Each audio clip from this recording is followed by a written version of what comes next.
अतः भगवद्गीता माहात्म्यम्। धरो उवाच भगवान् परमेशान भक्तिरव्यभिचारिणी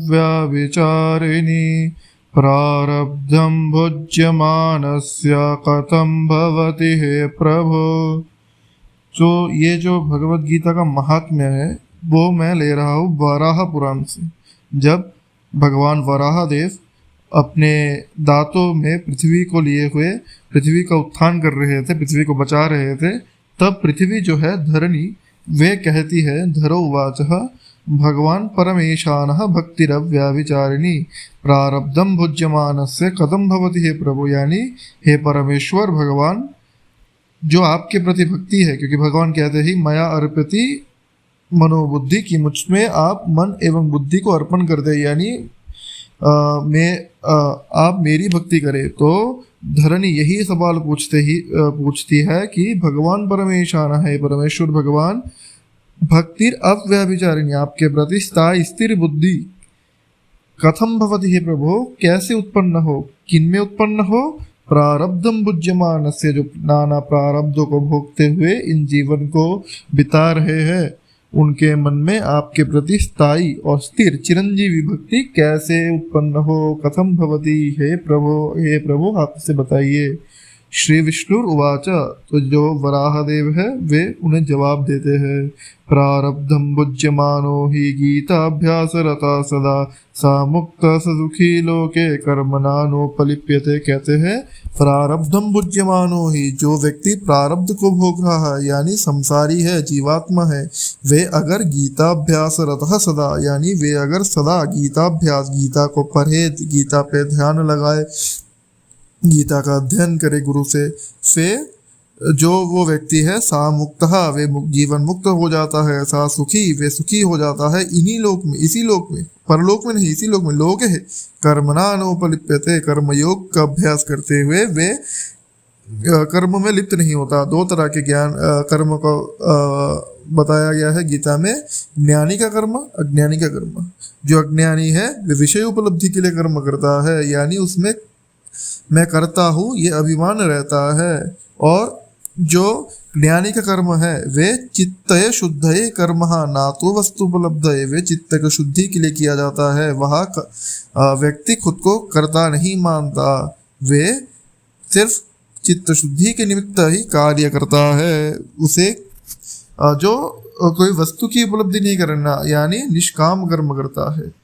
महापापादि पापानि गीता ध्यानं करोति चेत् क्वचित् स्पर्शं न कुर्वन्ति नलिनी दलमम्बुवत्। जैसे कि नलिनी दल को अम्बु यानी पानी स्पर्श नहीं कर सकता, वैसे ही महापापादि जो पाप है वे उस व्यक्ति को स्पर्श नहीं कर सकता जो गीता ध्यान में रहता है, जो हमेशा गीता का ही अध्ययन करता हो, गीता को सुनता हो, सुनाता हो, गीता का ही अभ्यास जीवन में करता हो, वे क्वचित् स्पर्शम न कुर्वन्ति नलिनी दलमम्बुवत्। क्या स्पर्श नहीं कर सकता उसे? महापापादि पापानि, जो महापाप है वे उस व्यक्ति को स्पर्श नहीं कर सकता। गीता यह पुस्तकम यत्र यत्र पाठ प्रवर्तते तत्र सर्वाणि तीर्थानि प्रयागादीनि तत्र वै। जिस घर में गीता का पुस्तक हो और जहाँ गीता के पुस्तक का पाठ होता हो, यत्र पाठ प्रवर्तते, गीता या पुस्तकम यत्र, वह क्या होता है, तत्र सर्वाणि तीर्थानि प्रयागादीनि तत्र वै। जो प्रयाग आदि समस्त तीर्थ है, गया क्षेत्र मथुरा इत्यादि जो तीर्थ है वे सभी उस घर में रहते हैं। सर्वे देवश्च ऋषयो योगिना पन्नगश्च ये गोपाल गोपिका वापी नारदोद्धव पार्षदे सहायो जायते शीघ्रम यत्र गीता प्रवर्तते। यत्र गीता प्रवर्तते यानी जहाँ जहाँ गीता का पाठ होता है वहाँ सभी देवताएं, सभी ऋषिगण, सभी योगीगण, सभी पन्नगगण और गोपाल और गोपिका जन जो है नारद आदि उद्धव आदि पार्षदों के सहित उस व्यक्ति के सहायता करने में लग जाता है और शीघ्र लग जाता है। सहायता जायते शीघ्रम। यत्र गीता विचारश्च पठनम पाठनम श्रुतम तत्राहम निश्चितम पृथ्वी निवासामि सदैव। ऐसा ही नहीं है कि सिर्फ देवता, योगी गण, पन्नग जो है गोप बालक और पार्षद जन ही रहते हैं। भगवान कहते हैं कि मैं स्वयं वहाँ रहता हूँ। निवासामि यत्र भगवान तो कहते ही है, यत्र गायन्ति मद भक्त्या तत्र वसति मनारद। जहाँ जहाँ मेरे भक्त मेरे गायन करते हैं वहाँ वहाँ मैं रहता हूँ। और ऐसा नहीं कि भगवान कुछ क्षण के लिए वहां चले गए, सदैव निवासम, मैं हमेशा वहां रहता हूँ। गीताश्रय अहम तिष्ठामि, मैं गीता के आश्रय में रहता हूँ। गीता में चोत्तमम गृहम, गीता ही मेरा उत्तम गृह है। गीता ज्ञानम उपश्रित्य त्रैलोक्यन पालयम यहन, और गीता के ज्ञान का ही आश्रय लेते हुए मैं त्रिलोक का पालन करने वाला हूँ। गीता में परमा विद्या ब्रह्म रूपा न संशया, गीता ही मेरी परम विद्या है, गीता ही ब्रह्म विद्या है, इसमें संशय मत करो। अर्धमात्रा अक्षरा नित्या स्वानिर्वाच्या पदात्मिका, और वे जो आ उमा और चंद्रबिंदु जो अर्धमात्रा है वे अर्धमात्र स्वरूप विद्या ही गीता है। अर्धमात्रा अक्षरा नित्या स्व अनिर्वाच्य अनिर्वाच्य अक्षर पदात्मिका है, वे ही गीता है। चिदानंदेन कृष्णेन, जो चिदानंद भगवान स्वयं कृष्ण है, प्रोक्ता स्वमुखतो अर्जुन, स्वयं अपने मुख से अर्जुन को ये गीता का उपदेश किया है। वेद त्रयी परानंदा तत्वार्थ ज्ञान संयुता, जो परमानंद स्वरूप वेद त्रयी है ऋग ये जो साम, उसके तत्व के अर्थ को समझाने के लिए भगवान ने इस गीता के ज्ञान का उपदेश किया है। यो अष्टादश जपो नित्यम नरो निश्चल मानसा, जो नित्य 18 अध्यायों का पाठ करता हो, जप करता हो, वे निश्चल मानस, उनका उसका मानस निश्चल हो जाता है।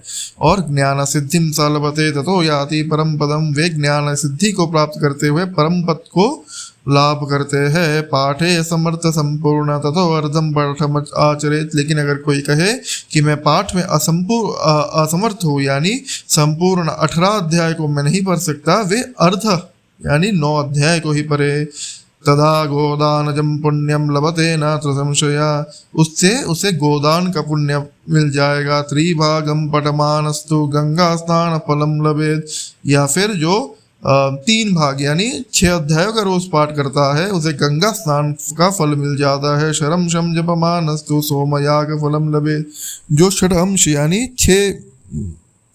6वें भाग है यानी 3 अध्याय रोज पाठ करता हो उसे सोमयाग फलम लभे, उसे सोमयाग का फल मिल जाता है। एकाध्यायम तो यो नित्यम पढ़ते भक्ति संयुता रुद्रलोकम वाप्नोति कनो भूत्वा वसेच्चिरम, जो 1 अध्याय के भी रोज पाठ करने वाला हो पर भक्ति संयुक्त पाठ करने वाला हो, वे रुद्रलोक में शिवगण मन के भगवान की सेवा में लग जाते हैं। वसच्चिरम, वह वे चिरायु दीर्घायु तक वे वहाँ वास करते हैं। अध्यायम श्लोकपादम व नित्यम ये पढ़ते नरासायाति नरताम यावन मनवंतरम वसुंधरे, यानी जो 1 अध्याय या 1 श्लोक पाद का भी जो नित्य पाठ करता है वे नरताम इस मानव देह में, यावन मनवंतरम वसुंधरे, 1 मनवंतर तक मानव देह को धारण किए हुए रहते हैं। गीताया श्लोक दशकम सप्त पंच चतुष्टयम द्वित्रीनेकम तदर्धम वा श्लोकानम या पठेन्नरा, जो गीता का 10 श्लोक या सप्त श्लोक 7 या फिर 5 या फिर चतुष्टयम 4 या फिर द्वि या फिर यानी कि 2 या फिर 3 या 1 यानी 10 श्लोक रोज पढ़ता हो, 10 नहीं तो 7, 7 नहीं तो 5, 5 नहीं तो 4, 4 नहीं तो 3, 3 नहीं तो 2, 2 नहीं तो 1 भी, अरे 1 भी ना पढ़ने में सामर्थ्य रखता हो तो तदर्धम यानी आधा भी पढ़ ले। वा श्लोका नाम यह पठन रहा, जो ये पढ़ने वाला नर होगा चंद्रलोकम वाप्नोति, चंद्रलोक में उसकी गति होती है। वर्षा नाम आयुतम ध्रुवम, यानी आयुत यानी 10,000 साल तक वे चंद्रलोक में दिव्य देह को धारण किए हुए रहते हैं, सोमात्मक देह को धारण किए हुए रहते हैं। गीता पाठ समायुक्तो मृतमानुषतम व्रजे, गीता पाठ में समायुक्त व्यक्ति की जब मृत्यु हो जाती है तब वे मनुष्यताम व्रजेत, फिर दोबारा मनुष्य जन्म लेता है। गीताभ्यासम पुनः कृत्वा लभते मुक्तिमुत्तमम गीतेत्युच्चरा संयुक्ता म्रियमानो गतिम लभेत, कहता है कि गीताभ्यास पुनः कृत्वा लभते मुक्तिमुत्तमम, जो गीताभ्यास मनुष्य जन्म लेके वे क्या करता है, वे मनुष्य जन्म लेके गीता में ही उसकी रति रहती है और वह गीता अभ्यास को पुनः करते हुए लभते मुक्ति उत्तमम, जो उत्तम मुक्ति है उसको परम मुक्ति यानी ब्रह्म तत्व का लाभ उसे हो जाता है। गीते उच्चरा संयुक्ता, जो गीता ये बस उच्चारण कर लेता है मरने के समय, म्रियमानो वे परम गति को लाभ करता है। गीतार्थ श्रवणासक्तो महापापयुतोऽपि वा वैकुंठम समाप्नोति विष्णुना सह मोदते। कहता है कि जो गीता का जो अर्थ है उसे समझने में असमर्थ हो, यानी ना समझ आ रहा हो कि गीता का अर्थ क्या है, बस मूल का ही पाठ करता रहता है, वह भी महापापयुतोऽपि वा, महापापी ही क्यों ना हो वे, वैकुंठम समवाप्नोति, वे वैकुंठ को प्राप्त करते हुए विष्णुना सह मोदते, विष्णु भगवान की सेवा करता है।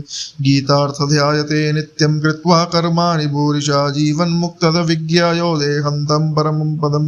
कहता है कि गीतार्थ, कहते हैं कि गीतार्थम ध्यायते नित्यम, जो गीता के अर्थ का ध्यान नित्य करता हो, यानी अर्थ सहित पाठ करता हो, वे नाना कर्मों को करते हुए भी जीवन मुक्त कहलाता है और देहांते, देह को छूट जाने पर परम पद को प्राप्त करता है।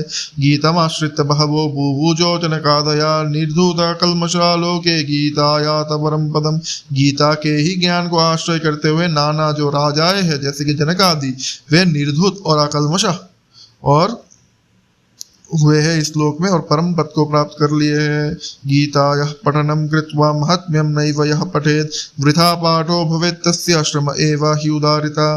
कहते हैं कि गीता के पाठ कर लिया पर महात्म्य को नहीं पढ़ा तो फिर वे पाठ वृथा ही हो गया, श्रम एव ही केवलम, यानी वे मात्र श्रम ही, परिश्रम ही माना जाएगा, उसका कोई फल नहीं होगा।